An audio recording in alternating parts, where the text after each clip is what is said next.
কুসুমের দয়াতেই এবার গাঙ্গুলি হাউসে ফের একবার থাকার সুযোগ পেল ঈশানের ছোটো কাকিমণি। হ্যাঁ বন্ধুরা, ভিডিওতে লাইক দিয়ে দেখতে থাকুন। যে মুহূর্তে কিনা সেদিনের পার্টির সকল সিসিটিভি ফুটেজে ইন্দ্রাণী গাঙ্গুলির হাতে এসে পড়ে এবং সেই সিসিটিভি ফুটেজ দেখা মাত্র যখন ঈশানের ছোটো কাকিমণি দোষী সাব্যস্ত হয়, তার পাশাপাশি যখন দেবলীনাকে এর মধ্যে ইনভলভমেন্ট রাখতে দেখা হয়, ঠিক সেই মুহূর্তেই দেবলীনা ভয়ে সেখানে না আসলেও ঈশানের ছোটো কাকিমণি ফেসে যায় এবং ইন্দ্রাণী যখন বলতে থাকে যে কুসুম, তোমাকে একটা দায়িত্ব দিচ্ছি আমি, আজকে তুমি তোমার অপরাধীকে নিজ হাতে শাস্তি দিবে, আর তুমি যদি কোনো মতে নিজ হাতে তোমার অপরাধীকে শাস্তি দিতে না পারো তাহলে সেই শাস্তির দায়িত্বটা আমি তুলে নিব এবং তাকে আমি যোগ্য শাস্তি অবশ্যই দিব।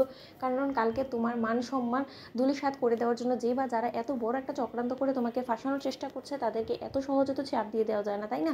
ঠিক সেই মুহূর্তেই যখন ঈশানের ছোটো কাকিমণি সেই ফুটেজে সম্পর্কে সবটা জানতে পেরে যায় এবং বলতে থাকে যে দিদি তুমি আমাকে এই যাত্রায় ক্ষমা করে দাও, তার জন্য তুমি আমাকে যা করতে বলবে সেই সব কিছু আমি করবো। অন্যদিকে ইন্দ্রাণী গাঙ্গুলি বলতে থাকে যে কুসুম, তোমার চোখ মুখ দেখে আমার কোনোভাবেই মনে হচ্ছে না যে তুমি আদৌ তোমার অপরাধীকে শাস্তি দিতে পারবে, তার থেকে বরঞ্চ সেই দায়িত্বটা আমিই তুলে নিচ্ছি।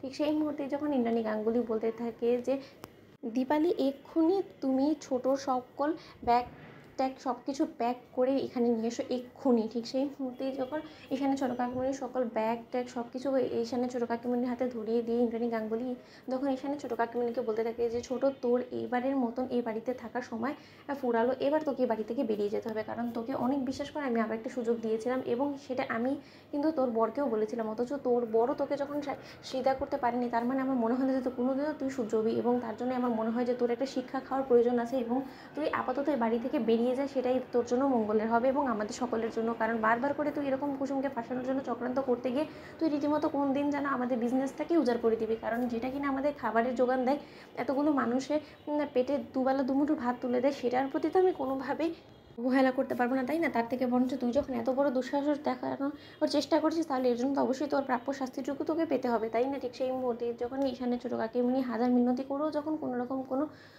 ভিক্ষা না পায়, ঠিক সেই মুহূর্তেই যখন হঠাৎ করে কুসুম ঈশানের ছোটো কাকিমণিকে বাড়ি থেকে বের হওয়া থেকে আটকে দেয় এবং বলতে থাকে যে দোহাই আপনার দেবী, আপনি কোনোভাবেই এই ছোটো ম্যাডামকে বাড়ি থেকে বেরোতে দিবেন না। সেই বাড়ির বউ, সেই বাড়ির সম্মান, এই বাড়ির সম্মানই যদি এই বাড়ি থেকে বেরিয়ে যায় তাহলে গাঙ্গুলি বাড়িটার মধ্যে তো সকলে ছিছি করবে। সেটাকে আপনি জান বলুন তো? আপনাদের দুজনকে একসঙ্গে বাড়িতে মানায়, সেখানে একজন থাকবে এবং আরেকজন থাকবে না, সেটা কী করে হতে পারে বলুন তো? সে যা কিছু করেছে সেটা আমার সঙ্গে করেছে কারণ সে আমাকে পছন্দ করে না, তার জন্য আমি তাকে মন থেকে ক্ষমা করে দিয়েছি। আপনি ওনাকে আরও একটা সুযোগ দিন, উনি আর কোনোদিনও করবেন, আমি অন্তত আপনাকে বলছি। ঠিক সেই মুহূর্তে সেখানে ছোটো কাকিমণি বলতে থাকে যে আজকে তোমার ভিক্ষায় আমি এই বাড়িতে আশ্রয় পেয়েছি, এটা আমি কোনোদিনও ভুলবো না। এত বড় অপমান দিদি তুমি আজকে আমাকে ওই কাজের মেয়েটার সামনে করলে, তার জন্য তো অবশ্যই আমাকে জবাবদিহি অবশ্যই করতে হবে। সেটা সময় না হয় বলে দিবে, তোমার পুত্রবধূ একবার আসুক, তারপরে দেখো তোমার জীবনটা নরকে পরিণত কী করে দিই।